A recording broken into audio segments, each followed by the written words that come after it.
9 साल बाद भारत ने पाकिस्तान में मारी धमाकेदार एंट्री। जयशंकर के पहुंचते ही इस्लामाबाद में लगा लॉकडाउन। जयशंकर के लिए रेड कारपेट बिछाकर पाकिस्तान बोला हमें माफ कर दो, एक बार फिर से दोस्ती कर लो।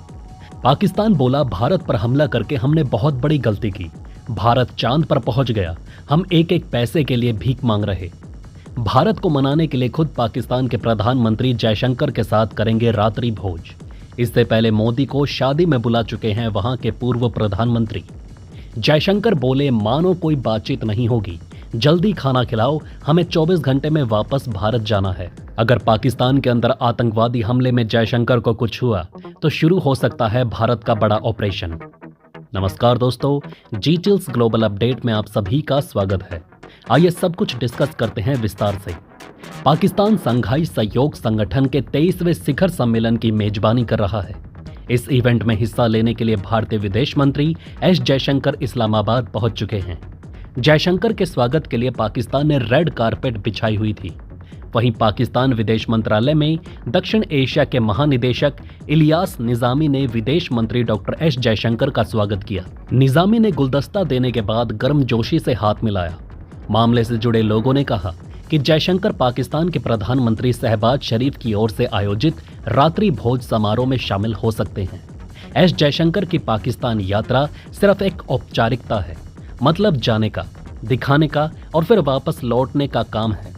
अब सोचने वाली बात तो यह है कि वो तो जा रहे हैं लेकिन कोई बातचीत नहीं होनी, और ये बात उन्होंने पहले ही क्लियर कर दी है कि इस दौरे पर पाकिस्तान के साथ कोई द्विपक्षीय बातचीत यानी दो देशों के बीच सीधे मुद्दे पर बातचीत नहीं होगी। अब ये क्यों जरूरी है? क्योंकि भारत और पाकिस्तान के बीच रिश्ते काफी लंबे समय से टेंशन में चल रहे हैं। अगर हम इतिहास देखें तो 2019 में पुलवामा अटैक और उसके बाद बालाकोट स्ट्राइक ने दोनों देशों के रिश्तों में और भी खटास डाल दी। ऐसे में अब अचानक से जयशंकर के पाकिस्तान जाने का मतलब कुछ और नहीं है, बस एक शोबाजी है। हम अंतर्राष्ट्रीय मंचों पर अपनी जिम्मेदारी निभा रहे हैं।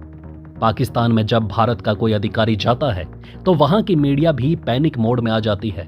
वो ऐसे दिखाते हैं जैसे दोनों देशों के रिश्तों में कोई क्रांति आने वाली है, क्योंकि अंदर से सबको पता है कि बात वहीं ढाक के 3 पात वाली है। पाकिस्तान और भारत के बीच जितनी बार भी बातचीत की कोशिशें हुई उनमें से 80% बातचीत पाकिस्तान की वजह से फेल हुई है, क्योंकि वो आतंकवाद को लेकर कोई बड़ा स्टैंड नहीं लेता। और यहां पर यह साफ है कि भारत के लिए आतंकवाद के मुद्दे पर कोई कॉम्प्रोमाइज नहीं हो सकता। 2015 में सुषमा स्वराज पाकिस्तान गई थी। उस वक्त लगा था कि शायद रिश्तों में सुधार हो, क्योंकि एक भारतीय विदेश मंत्री का पाकिस्तान जाना बहुत बड़ी बात है। लेकिन तब से लेकर अब तक इंडिया पाकिस्तान के बीच कुछ भी नहीं बदला, बल्कि हालात और खराब हो गए। अब बात करते हैं पिछले साल की, जब पाकिस्तान के विदेश मंत्री बिलावल भुट्टो भारत आए थे। वो एससीओ की मीटिंग में शामिल होने आए थे। उस समय बहुत हल्ला मच गया था। सब जगह चर्चा थी कि शायद अब दोनों देशों के रिश्तों में कुछ सुधार हो जाएगा, लेकिन असल में कुछ भी नहीं बदला। इंडिया ने वही पुराना स्टैंड रखा, पहले आतंकवाद रोको फिर बात करो, और पाकिस्तान वही पुरानी आदत पे रहा, आतंकवाद को बढ़ावा देने में लगा रहा। जब इतने सारे देशों के नेता एक साथ एक ही शहर में जुड़ते हैं तो सुरक्षा का ध्यान रखना सबसे बड़ी प्राथमिकता हो जाती है। इस्लामाबाद में जो एससीओ शिखर सम्मेलन में हो रहा है, उसके दौरान पूरे शहर में लॉकडाउन लगाना पड़ा। मतलब सड़कें खाली, मार्केट बंद और पब्लिक को घरों में रहने की सलाह दी गई। ये इसलिए ताकि कोई भी सुरक्षा चूक ना हो और इवेंट आराम से खत्म हो जाए। पाकिस्तान में आतंकी घटनाएं अक्सर होती रहती हैं। अगर पेशावर अटैक याद हो, जिसमें स्कूली बच्चों पर हमला हुआ था, तो आप समझ सकते हैं कि इस देश की सुरक्षा कितनी कमजोर है। इसी डर से जब कोई बड़ा इवेंट होता है तो पूरा शहर ठप कर दिया जाता है, ताकि किसी भी संभावित आतंकी हमले को रोका जा सके। एग्जाम्पल की बात करें तो जब 2009 में श्रीलंकाई क्रिकेट टीम पर हमला हुआ था, उस घटना ने दुनिया को दिखा दिया था कि पाकिस्तान में बड़े इवेंट्स कितने खतरे में होते हैं। तब से लेकर अब तक पाकिस्तान में जब भी कोई बड़ा इवेंट होता है तो पूरे शहर को बंद कर दिया जाता है, ताकि सुरक्षा में कोई चूक ना हो। पाकिस्तान में सुरक्षा व्यवस्था इतनी कच्ची है कि 2011 में अमेरिकी सेना बिना किसी की खबर के ओसामा बिन लादेन को पाकिस्तान के एबटाबाद से मारकर ले गई। ये इस बात का सबूत है कि यहाँ की सुरक्षा इतनी कमजोर रही है। ऐसे में जब एससीओ जैसे बड़े इवेंट्स होते हैं तो पूरा प्रशासन हाई अलर्ट पर रहता है, क्योंकि वो जानते हैं कि अगर कुछ भी गड़बड़ हुई तो देश की इमेज और भी खराब हो जाएगी। इसी बीच नवाज शरीफ ने भारत के साथ अच्छे रिश्तों की फिर से बात छेड़ दी और इस बार भारत के साथ सुलह की बात कर रहे हैं। नवाज शरीफ ने एक बड़ा दिलचस्प बयान दिया कि अगर नरेंद्र मोदी भी इस शिखर सम्मेलन में आते तो और भी अच्छा होता। यहाँ मजेदार बात तो यह है कि ये वही नवाज शरीफ हैं जिनके प्रधानमंत्री रहते हुए भारत और पाकिस्तान के बीच कई बार तनाव रहा। कारगिल की जंग याद है, नवाज के वक्त में ही हुई थी, लेकिन अब यह शांति और भाईचारे की बात कर रहे हैं। पाकिस्तान के अंदर नवाज शरीफ की हालत ऐसी हो गई है कि अब उन्हें भारत की याद आ रही है। ये बयान देकर उन्होंने अपने लिए एक सॉफ्ट इमेज बनाने की कोशिश की, लेकिन हम जानते हैं कि असलियत क्या है। शंघाई सहयोग संगठन शिखर सम्मेलन 15 और 16 अक्टूबर को पाकिस्तान में हो रहा है। इस सम्मेलन में भारत ने एक 4 सदस्यीय प्रतिनिधिमंडल भेजा है। विदेश मंत्री जयशंकर भी पहुंचे हुए हैं, लेकिन मोदी नहीं जा रहे क्योंकि पाकिस्तान के हालात, उनकी आतंकवाद की नीति और लगातार भारतीय सैनिकों पर हमले को देखते हुए मोदी जी का वहां जाना कोई तुक नहीं बनता।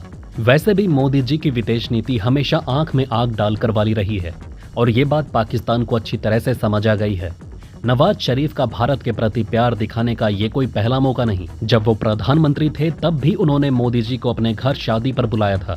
ये वही वक्त था जब दोनों देशों के बीच रिश्तों को सुधारने की कोशिश हो रही थी। उन्होंने पहले भी कई मौकों पर भारत के साथ संबंधों को सुधारने की बात कही है।